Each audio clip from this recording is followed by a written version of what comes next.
let's talk about paper piecing. So here is my quilt block, and on the back side is the paper. And as you can see, they are numbered. So it's kind of like sewing by number.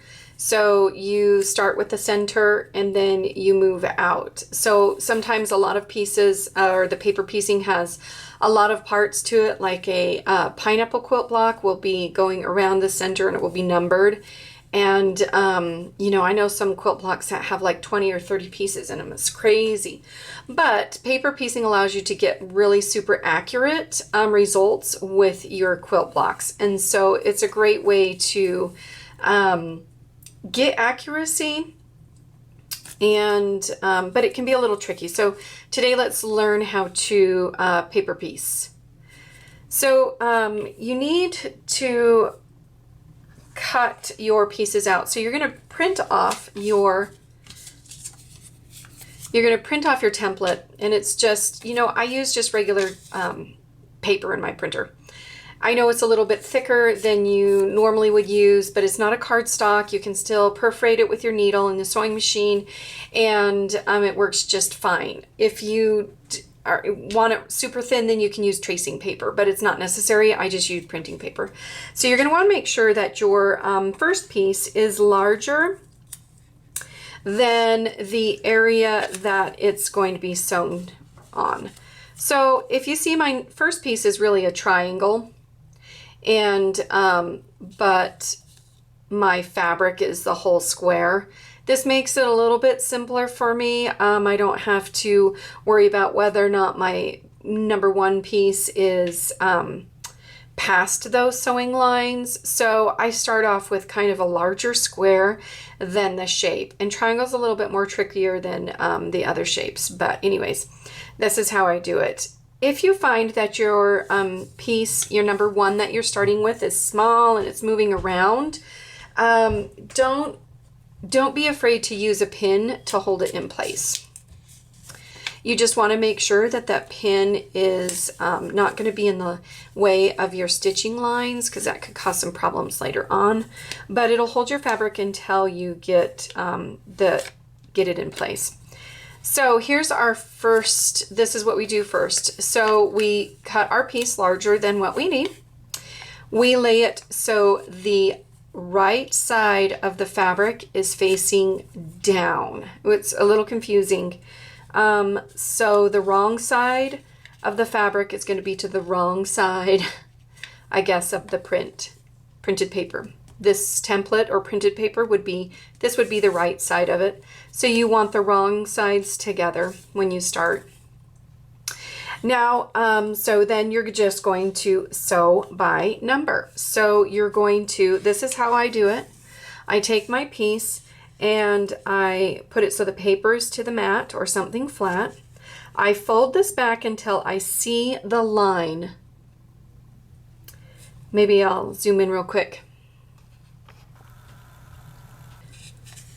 So I lay my fabric and my template paper side down on the hard surface, and then I fold this back until I see that line. That is going to be my stitching line.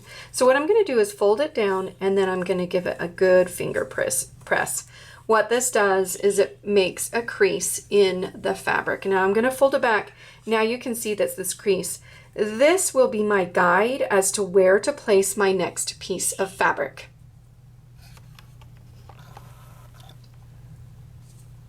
So I'm going to grab my next piece, and it is going to be covering up this area. So I kind of, you know, sometimes I addition the piece of fabric that I have, make sure that it's going to be the size that I need it to be, and then I turn it over to the right. Right sides are facing just like any other quilt piece that or quilt block that you're sewing. What I do want to make sure is that this fabric is overlapping that crease line by 1/4 inch. So I want some seam allowance there. And this is why it's a little, paper piecing is a little bit tricky. You kind of have to get used to how it thinks. So you see the crease line? That is going to be my stitching line. So this piece of fabric needs to cross that crease line 1/4 inch. So I'm going to lay that down. If I need to press or pin it, I can. Then I'm going to take this to the sewing machine and I'm going to stitch right along that line right there. Okay, so this is what it's going to look like when you stitch it down. So as you can see, my fabric overlapped. I still have a good 1/4 inch seam allowance. I stitched right directly on that seam. Sorry, not on the seam. I stitched directly on that printed line. Use a smaller stitch length. I use a 2.0. That way you can fold this fabric back or this paper back and when you need to, and then tear it. It kind of just perforates it and it'll tear right off. It's super simple and nice. So I have this piece. I've already sewn it on. Now I'm going to fold it back and I'm going to either finger press it or I'm going to use my wooden presser. These things are so slick and awesome. Okay, so I'm going to use my wooden presser and press that back. That will, and then you want to make sure that on, this side, that your fabric is, when you trim this quilt block, your fabric is going to be in the right place. So what you can do now is go ahead. I always addition my piece before I trim because you never know. So what you can do is go ahead and, so I'll show you. I've got the paper folded back, so I'm not cutting the paper, and I'm just trimming off that background fabric. So then I can push the fabric or push the paper back in place and then fold my fabric back again. Now I'm going to repeat that process for the number 3. So I'm going to lay my paper down on the hard surface. I'm going to fold this back until I see that printed line. I'm going to make sure my fabric is in its place, and then I'm going to go ahead and finger press or use my wooden ruler and press that. Now I've got this crease line. I'm going to grab my piece of fabric again for that side. Going to kind of lay it where I need it to be, and then I'm going to flip it over and make sure that I have a 1/4 inch past the edge. So I think that's about good. So I'm going to hold that, and then I'm going to take that and sew again on that drawn line or the printed line. And then, so this is what you're going to end up with. As you can see, I didn't trim these yet, so I can go ahead and trim that again. So I'm going to trim my background piece. This allows it to lay a little flatter and not be so bulky with fabric. And I can do that with this piece as well because I didn't do it earlier. Must have been in a hurry or something.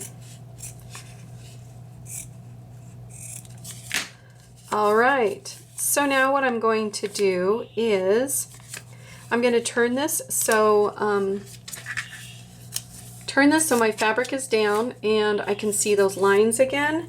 And this is why when you're cutting your patterns out, you want to make sure that you're cutting it a 1/4 inch past that solid line. Some templates have the seam allowance missing, or I mean printed, and some templates do not. So be aware that when you cut out your templates for your paper piecing, that you always want to make sure that you cut a 1/4 inch past those, because you do need that seam allowance for when you are joining those blocks together. Okay, so I'm just going to trim my block up. And now I have my finished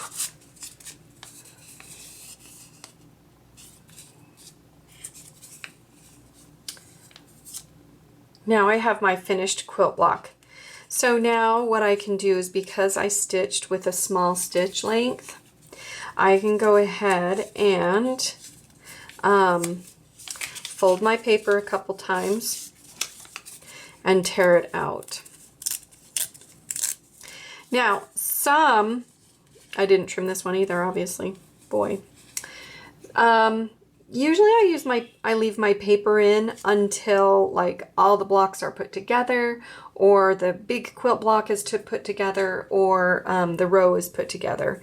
It helps stabilize that fabric because some of these edges might be really biased because you're folding it back and then you're stitching it down, and so it might give you some problems. So I would recommend not tearing off your template until your quilt block is finished. I just wanted to show you how easy it was to tear it off because your stitch length is a 2.0. So anyways, that is all about making a paper piece quilt block.